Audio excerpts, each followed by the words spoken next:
Welcome to another insightful edition of The Mirror with Beauty Benjamin, the platform where we hold up the mirror to society, reflect on pressing issues, and seek lasting solutions. Today we turn our attention to one of Nigeria's recurring environmental disasters. It's flooding. Year after year, Nigeria has been faced with most devastating environmental challenges. Communities have been displaced, livelihoods, properties are destroyed, lives are lost. Are we really paying attention to the early warnings? How effective are the mitigation and response strategies? The question remains, why are we so vulnerable? Joining me to shed light on these critical issues today is Professor Vincent WELI, Director of Weather Forecasting Services at the Nigerian Meteorological Agency under the Federal Ministry of Aviation and Aerospace Management. Together, we shall explore early warning systems, mitigation efforts, and response strategies, and what must change for Nigerian to build true resilience against floods. Good morning and welcome to the program, sir. Thank you very much. Thank you, Rivers, for having me. It's my pleasure to have you today because, like I've been looking forward to this. And then the last time you came, we planned, we said, even if it's in a hotel, we must have said we'll do it in a hotel. And before we knew you were back, you had gone and all that. But when this time around, it's my pleasure having you, sir. No problem. It's good to have you because this matter is critical. Very, very critical. For not just for Rivers people, but for Nigeria. That's correct. Because this flooding is everywhere. It's everywhere. And lives have been lost, properties, livelihoods. Yes. And then I know that the early warnings come. Yes. But we need to explore all of this now in 3 segments. Actually, my name is Beauty Benjamin, and if you're watching us online, because this program is being streamed as we speak to you, it's on Facebook, it's on Instagram, it's on YouTube. So you can join any of the platforms. Now, if you have questions, possible questions, you bring forth. The Prof will do justice to your question. Even when it's not here, we'll still answer your question. Stay with us as we go on. Now, I want to ask my first question, Prof. Now, how would you describe the current state of flooding in Nigeria? Well, flooding is not a new thing in this country. The 2012 flood that occurred, that affected several states, billions of naira loss, over 250 people died, was a turning point for this country.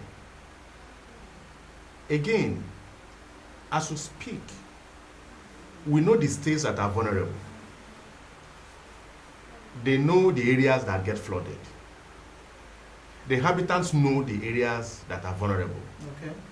So it's not a new thing. But my worry is that even when people are aware that these areas are floodable, they still go to those places to build houses. Okay. So for me, I can't excuse anyone to say they are not aware, because there's what we call local knowledge. The local people knows the areas that are flooded in their community. But unfortunately, these areas are developed for residential purposes, and the people are now more vulnerable to flooding. So for me, flooding, of course, has come to stay because our people have built on floodplains and wetlands. They have disrupted the wetlands, the natural ecosystem. And that is why some areas that are not floodable are beginning to get flooded, because water will find its level. And so what we need to do is to heed to the early warnings that are being released from my office in Abuja. We will cover the length and breadth of Nigeria. So should we say this flooding, is it natural or human cause, or human contribute to the natural? Now we have the one we have now is more of human induced. Okay. Now rainfall intensity has increased over time because of the issue of climate change. And the worst of it all is that as rain intensity is increasing, areas that are not floodable becomes flooded because of human interference with the natural ecosystem. And that's why I say that it's more of human induced. If people do not go and build on floodplains, disrupt wetlands, because wetlands are natural ecosystem that ordinarily, when the rain falls, collects the water and store and get them infiltrated into the soil to recharge the aquifer, which is the underground water. But people have gone to disrupt that natural ecosystem, to construct and carry out different human activities. So when the rain falls, the water do not get where they will go and settle again. So they now begin to move to areas that are lower, because some of those areas that have been built have been reclaimed and the elevation is a little bit higher. So that water that naturally would have gone to that location to settle will now go to areas that are lower. And so people who were not even living around floodplains will begin to experience flooding. But these people who build in these places, is it that the government can do something about it? Because if you know that this particular area is not supposed to take a building because from water retention and all that, and someone is making a plan that whether it's my land or it's government land, shouldn't the government do something about that? Yeah, that's what we call development control. Okay. In the Ministry of Urban Development.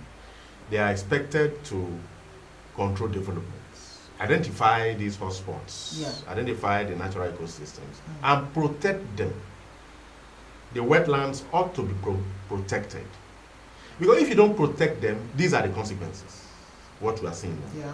So, and I know they have the constitutional powers to enforce development controls. That's the government. The government, Ministry of Urban Development, especially Development Control Unit. Okay.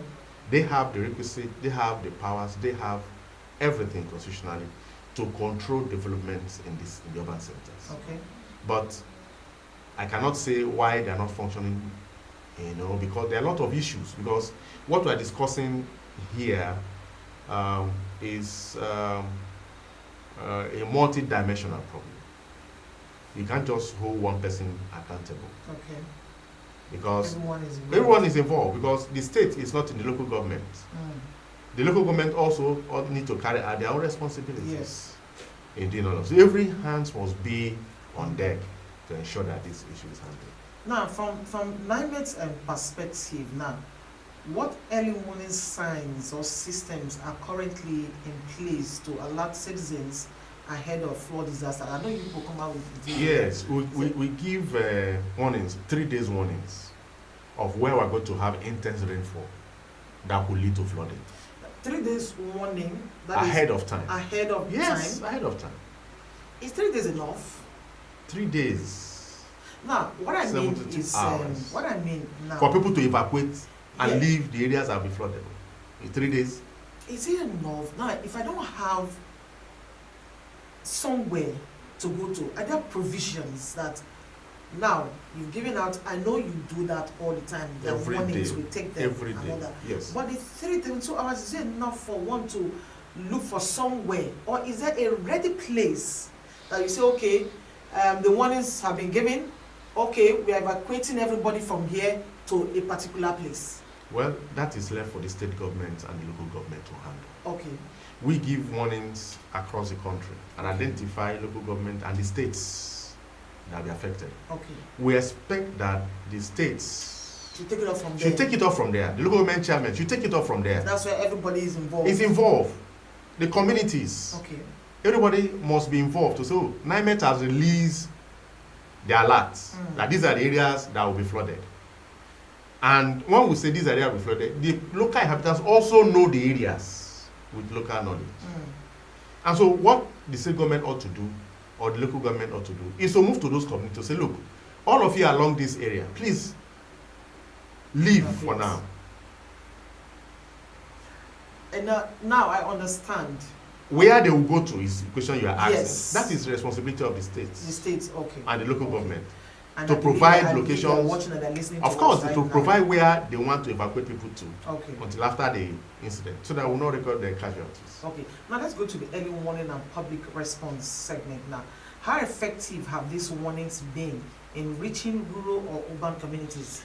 Yeah, unfortunately, these warnings and alerts are released every day to all our social media handles. We send to all the media stations, all television stations across Nigeria. And when this happens, we expect the media houses to now translate and speak in the language of the people so that they will understand in the respective states, like your station is doing now. When you get those alerts, we expect that as part of your social corporate responsibility is to inform the local people. And I know you have, programs that people, speak their local language and all of that. Is to use the local language and now transmit this information to the people in the language they will understand. That's why I say all hands must be on deck. Everyone has a role to play in the chain of getting this information down to the rural areas. Every hands must be on deck. So with this warning, do you think Nigerians take this warning seriously? What can be done to change it? With what's been happening so far? Yes. We are not there yet. Okay. So how can we? If we are there, we wouldn't have been recording casualties. Yeah, exactly.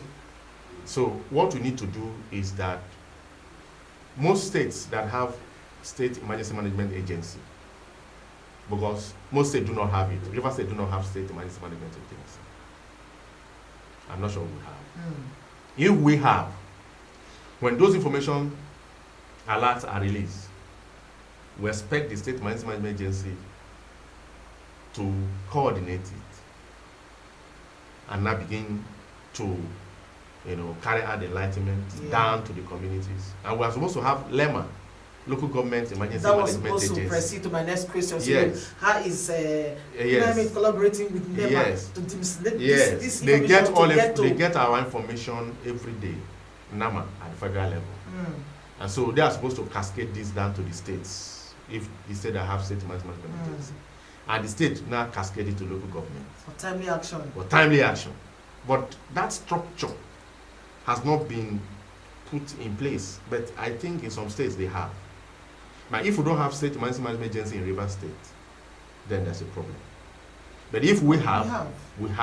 If we have, then it's their responsibility to now, having released the alert, to see what they can do to ensure that that emergency, that level of what you're expecting do not affect the people. And when people are not affecting them, one thing we are good at in this part of the world, that's why I ask the questions.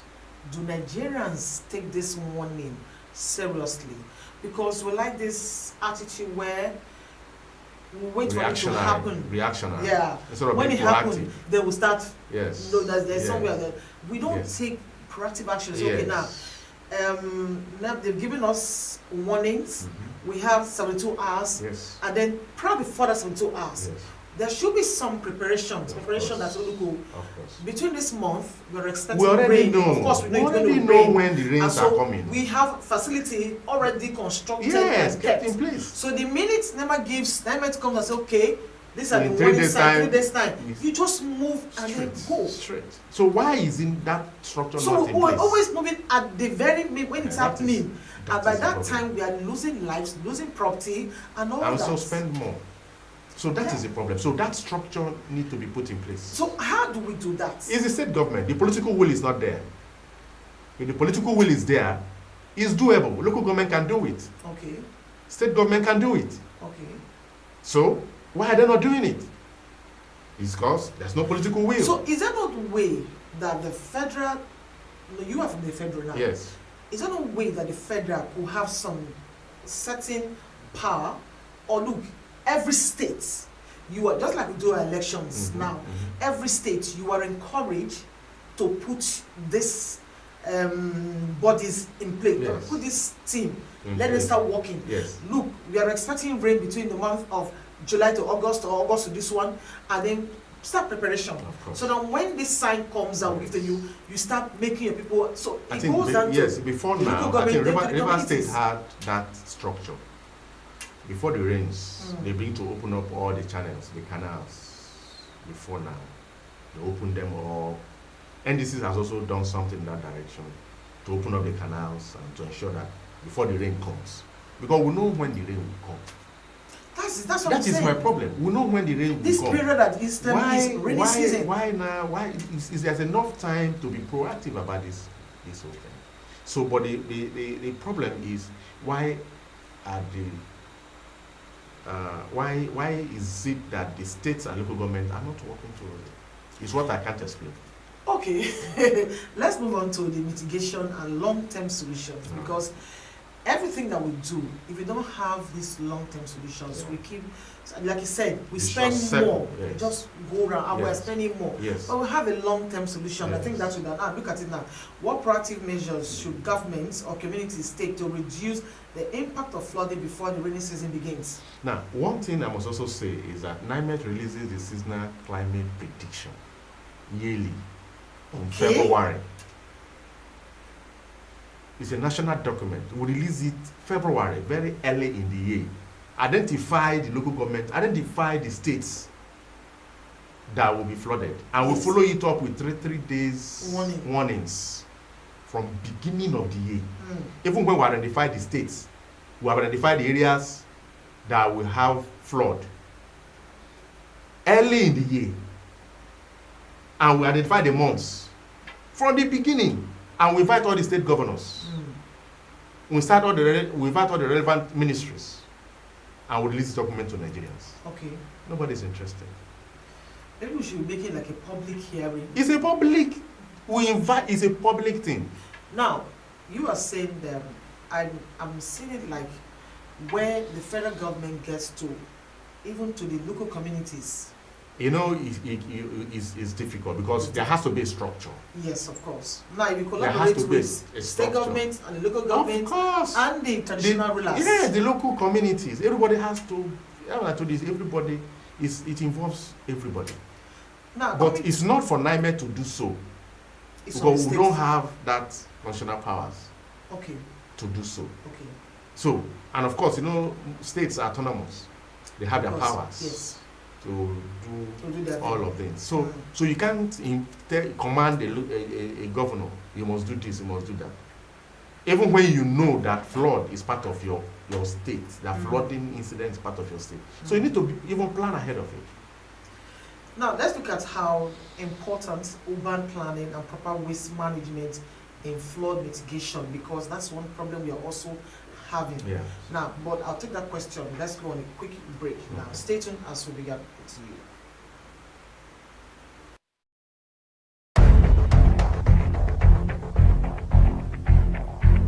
Good, tasty food is worth living for.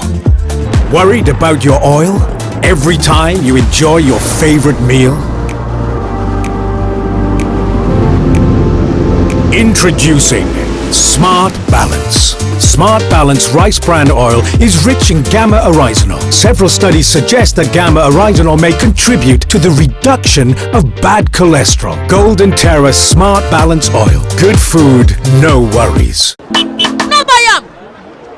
But why? No see say this big bull bag of rice no get the new big bull holographic seal? Not true! Introducing the Big Bull Holographic Seal Tape, your favorite authentic Big Bull rice, 50 kg and 25 kg. Now with holographic seal tape. This is to ensure you get the premium product from Big Bull Rice. Do not buy if the holographic seal tape is not on the bag or is broken. Big Bull Rice. Tasty rice nourished you. What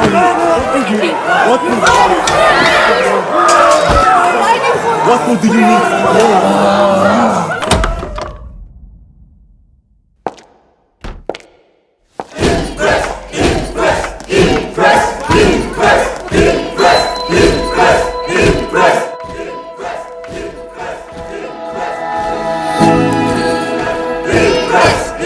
Guys, food is ready.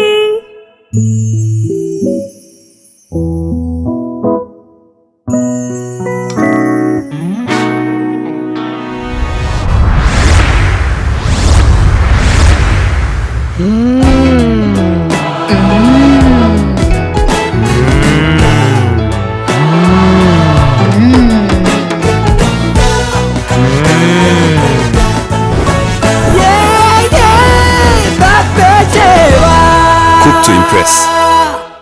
The Mirror with Beauty Benjamin. The church said this is your result, and I was made to go to another clinic to run the test again. Real conversations, bold questions, life-changing moments.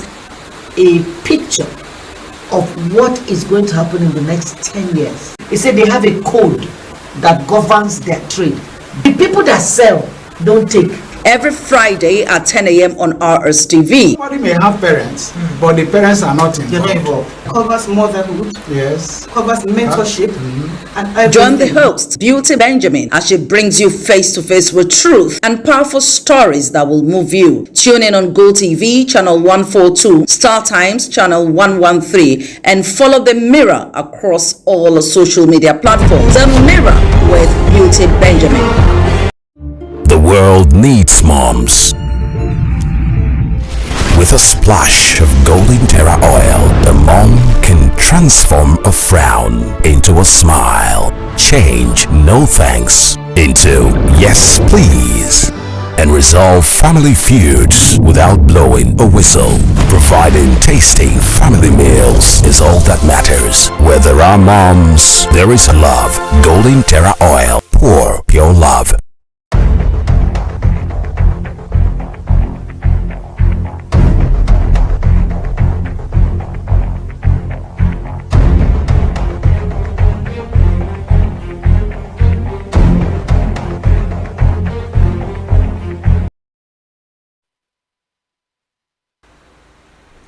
Welcome back to The Mirror with Beauty Benjamin. You're just tuning in.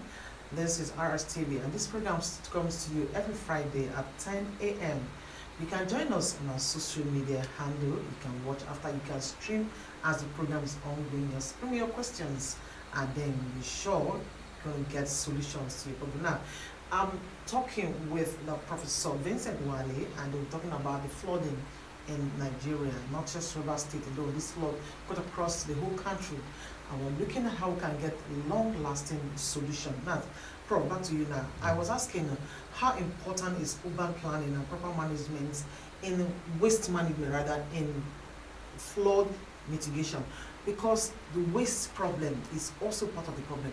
People trash their waste in the drainages, in the canal, on the road, and they forget that when the rain comes, it will bring it back to us. Yeah. First and foremost, the role of urban planning is very, very important. In other clients, government buy up spaces, plan it, let people move in. Like what the estate people are doing. Yes. They buy up a place, plan it at the layout, then people move in. But in our condition here, the local people sell their land by themselves.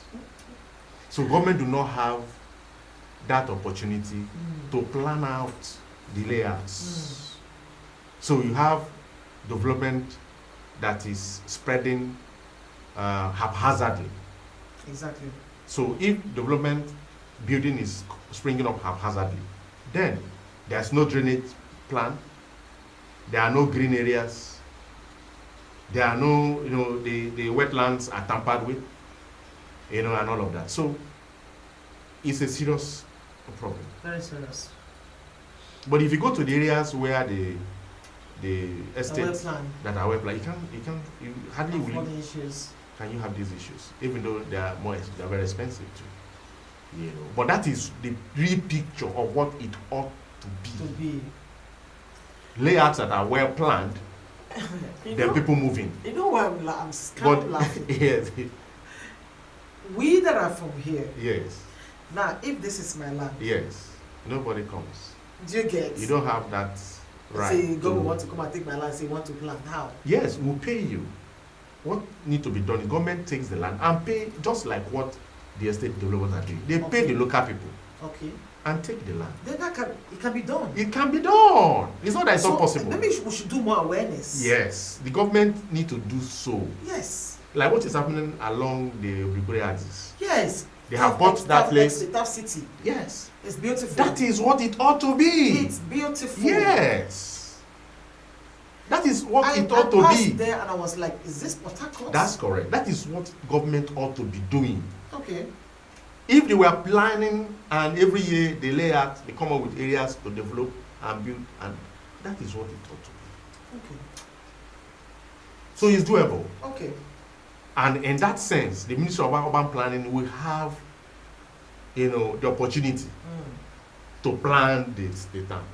Okay. But as it is, they don't have they can't plan, come up to a local government, a community like Ramos, or any of these communities that are selling their land the way they like.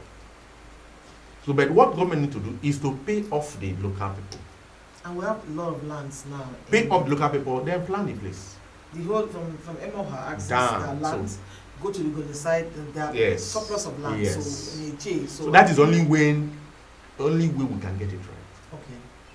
But thank God the private sector has come in now. I don't believe in the axiom or in the philosophy that government is not good in business. It's because of the crop of people we have, that the capitalists have capitalized on that to say government is not good in business, everything should be on private hands, that kind of thing. Otherwise, government can intervene, pay off the entire community, and then maybe ask private sectors to go and develop, or they develop by themselves, and maybe a PPP. So that is the best way to go. Okay. Yes. So now, the last question on this segment is that what role should local governments and traditional leaders play in community-based flood prevention? Yes. When the alerts are released, and maybe from your station you speak in a language they understand, we expect the local chiefs, the local authorities to now enforce, speak in a language they will understand further, and then use traditional institutions to ensure that people, because one thing we have discovered, that people will not want to move from their ancestral homes. People will not want to move from their areas of comfort. They want to remain. But it's for safety. But if they do not have where to go to. That's what I asked in the beginning. Yes. If government have provided, makeshift shelters and all of that are very comfortable, at least moderately comfortable, people will be willing to move. But in the sense where you're asking them to move, where are they going to? So they won't move. And that is dangerous when they are not. That is the problem. You have not created where they will go to. So where would you want them to go to? That's what I said. Do we also, or should we have to wait until it's happening? Okay, it's flooded in Ogedigbao, then you go there, start moving it to the state knows the month that this flood will occur, as NIMET releases its seasonal climate prediction in the month of February. And like I told you earlier on, flood incident is not new in Nigeria. It's not. No state can say they are not aware. No local government will say, I don't know that my local government is a floodable zone. Everybody knows.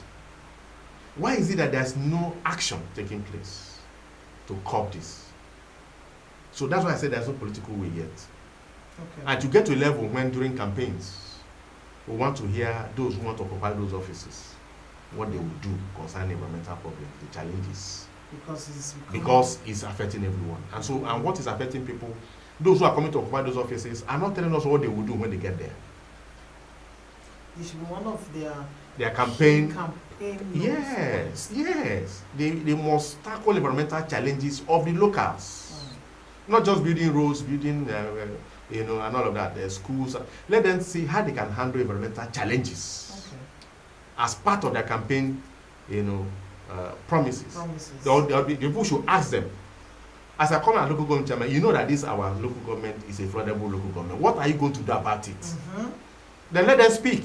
The people must, wake up to begin to ask questions. They're so vulnerable. Very, very vulnerable. Now, let's look at the last segment, because I always work with time here now. It's response and recovery. When floods occur, response time is often slow. What are the main challenges emergency responders face in situation? Because these things happen, and then we're getting that, it was a sad one for me over the weekend, where we lost 2 members of my church to the flood at Iluzu. Now, probably they would have been found still alive if the response team was on time. but these people were found by Sunday evening. What are the challenges that make this particular thing to be slow to action? In fact, I don't know if there's a response team put in place. Okay. When there's response team that is in place, they must have a control room that monitors this across the entire state. Exactly. They must have command and control centers. Exactly. Established in all the local governments that the state centrally will oversee. So, but these structures are not being put in place. Okay. If they're not there, there's nothing nobody can do. The first responders, the Red Cross, the police, and all others, are supposed to be on red alert at all times. Those that are dedicated for that purpose. Yes. But that structure is not in place. So if the structure is not in place and flood alert is issued, who will act? Who will be the commander? There has to be categories of personnel who will respond. So who is the coordinator? Who coordinates at the state level? Who coordinates at local government level? We must have these command and control centers so that when alert is given, the state can call the local government will activate the process. And so the structure is not in place. I want to believe that the governments, they're listening, these agencies, they're listening. One single life that is lost, it's painful enough. And we keep having these issues every year, year after year, year after year. Today, we are talking about long-lasting solution. Let us know that we are having challenges, crises, but not from something that we can handle. You on the street, you that drives on the road and you eat, and you trash whatever debris on the road, you throw them in the drainage, you're contributing to what causes most of the flood. But sometimes you have this lazy canal that blocks, and then the water cannot flow. And so once it rains a little, it overflows on the road. It is a hydra-headed problem. As I speak with you, I don't know who gave Rivers people or Port Harcourt residents the idea that waste should be dumped at the center of roads. And you know that as waste are dropped at the center of road, there are other group of people who come to untie the waste. I think that is a topic losing for another day. The scavengers, losing it. They are causing more harm. And this waste will begin to find themselves into the drains. The wind will carry them, our vehicles are moving, the waste are being scattered all over the place. And state government is paying people who sweep the road every day. It's a problem of its own. Yes. How to curb waste disposal in this city. It's another problem. We're not even talking about people who are not dumping in drains. But now there's a level of consciousness. People not tie their waste and bring to the center of the road. The people will not come and untie it. You know that after they have scavenged, they will tie it back. No, they don't. They just leave it. Those guys need to go to jail. I think that should be the government's work. Yes. So the House of Assembly should begin to look at what they can do in this direction. A law that will, curb this menace. It's a serious menace. It's a very serious problem. Yesterday I was going and I saw them on the road. They've scattered, they were just there on the road there. I'm like, what is this? Yes. Can't we have a clean city? But I think we'll take that up for another day so that the government the House of Assembly can get together, pass a law to work on this matter, because it's not just the drains, it also causes other health challenges to us. So let's know how we can go. Now, let me go to this question now. What steps can be taken to strengthen post-flood recovery and prevention? Well, the state government ordinarily need to have a budget on emergencies. Okay. So that when it occurs, they have where to lay hands and handle it. Or the State Emergency Management Agency budget, where they have a State Emergency Management Agency. Their budget is to take care of all of this. Okay. Like NEMA at federal level have funding from states, from federal government. From federal government. They intervene to states. Okay. That are ravaged. They intervene immediately. Okay. But at state level, I don't know if there is such structure, but there should be. When there is such an incident, the state have to respond immediately. Okay. Yes. I think there is. Because when you say there is or there should be, it should be in the budgets. Yes. So that if you're preparing the budget for the year, this particular budget should be included. Yes. So that we're not having, and that's why it should be done before time. Yes. So that we know, okay, from the month of March to the month of October, we'll be having rains. Yes. So we are taking the budget to prepare for evacuation, emergencies, so that when it happens, okay, we just evacuate. Yes. And by so doing, I'm not sure, because I've not come to terms with the death of these children over the weekend. Sorry about that. And they're promising young ones that. Another thing I also want to ask is, these people who live in this particular place, by the waterfront, yes. Is there no means to remove them? Now, we're looking for solution. If there are no proper planning or development, urban planning, because already there now, how do we move people from such areas? That is where government need to intervene.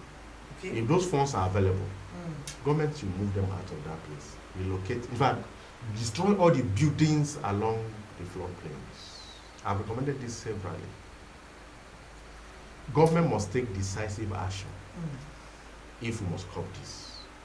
The areas that the wetlands have been distorted, government must wake up and say, look, this area, nobody goes there. Bring down the buildings. You move. We cannot say, okay, how much did you spend in this house? If it's 2 million, we can give you 1 million. Okay, because we didn't ask you to go there. Or government can, if that government has human face, can relocate everybody. It's doable. It's doable. Build new houses for them, everybody move. It's doable. And so that we will not continue to experience all of this. Government must act at the state level. Okay, now finally, my last question before I let you go, sir. Now, personally, what message would you like to pass to Nigerians about the flood preparedness and personal responsibility? Now, not just to Nigerians, now, to state governments, to local governments, to traditional rulers, then to Nigerians. General. Yeah, of course. I have been in several television stations saying the same thing. Abuja, all over the place. When we release our forecast, when we release our predictions, people should look up to it. In fact, nobody should walk or do anything any day without visiting NIMET website to get the details. So that when you know what is going to happen, you are more prepared. Yeah. You know, so people should be able to access this information. They are there. So when you access the information, then nobody will even ask you to act.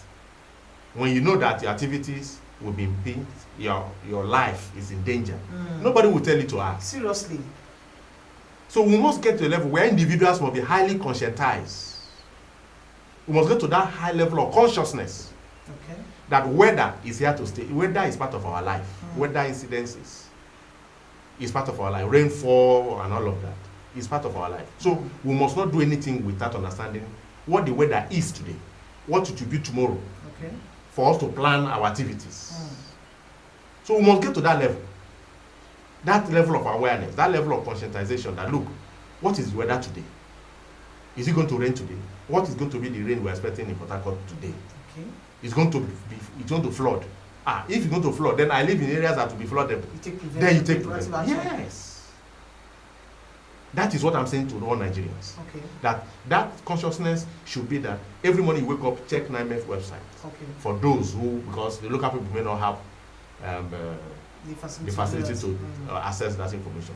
But in every local government, in every community, the community chiefs, the CDC chairman, should take it as a point of responsibility to educate their people. Daily, they have a way of passing information through town criers and all of them. To pass information to their local people of what's going to happen that day or the next day. because this information are available. Okay. Like the 3 days ahead of time. So what are the local, what are the state, what are the CDC chairmen doing in the local, in the communities? What are the chiefs and council? What do they do in the communities? If they cannot protect the lives and properties of their people, then they have failed. They should be able to access this information because most of them are educated. They should be able to access this information and relate to their people a day before or 3 days before. And also act. Put a structure in place. The youth groups and all of that, the age groups, they're out there. So let communities put structures in place. If state government is not acting, local government is not acting, the chiefs in the local community should put structures in place to help their people. And it's doable. And to the government. Yes. Okay. Thank you so much, Prof, for having you. Thank you, our viewer. You've been listening to one of the best graduating students in the departments and faculty of social sciences. So it's not just telling you what is not doable, he's telling you something that he knows. If I want to read out all I am gathered research about him, it will take us hours. So I just give you one best graduating students. Now, so you know that he's not just talking, he knows exactly what he's talking about. Now, flooding is not just a natural disaster, it's a test of our preparedness, coordination, and collective responsibility as a nation. Early warning without early action is meaningless. As citizens, communities, and policymakers, we all have a role to play in protecting lives and livelihoods. A big thank you to my guest, Professor Vincent, for sharing your expertise and perspective on this crucial topic. And to you, our viewers and listeners, thank you for staying with us on Inside the Mirror with Beauty Benjamin, where reflection inspires transformation. Join us same time next time. When I say same time, same station next week. We will come to you every Friday. You know that every Friday we are live here. I will always bring topical issues that something that is bothering us, because from the family we transcend to the society. If we can get our family working, we can get the society working. Awareness is the first step to change. Now, the same thing we do with elections, campaign. We're hearing about voter registration now and all that now, and it's being disseminated in our local languages. I want to urge the government to do something when it comes to flooding. Let's have this alert, these early warnings being passed to our people in the local dialects. Let's take it seriously like we take our elections. And for you Nigerians, wherever you are, you're watching from, take the warning seriously. Like, one thing I want to pick, like I said here, is that every day as we wake up, go to NIMET site to check for weather for that day, the forecast for that day. That will guide you if you are living at those areas for now, until when the government decides to change us and then move us. Same time, same station. My name is Beauty Benjamin. Good to have you. Thank you, sir. Thank you very much for having me. It was nice having you. My pleasure. And to my crew, thank you so much, Don Barry, thank you. My cameraman, Stephen, thank you. And to WELI, thank you so much for staying with us. Same time next week. The Mirror with Beauty Benjamin. The church said, this is your result. And I was made to go to another clinic to run the test again. Real conversations, bold questions, life-changing moments. A picture of what is going to happen in the next 10 years. He said they have a code that governs their trade. The people that sell don't take. Every Friday at 10 a.m. on Rstv. Somebody may have parents, but the parents are not involved. They're not involved. Covers motherhood. Yes. Covers mentorship. And everything. Join the host, Beauty Benjamin, as she brings you face to face with truth and powerful stories that will move you. Tune in on GoTV, channel 142, Star Times, channel 113, and follow The Mirror across all social media platforms. The Mirror with Beauty Benjamin.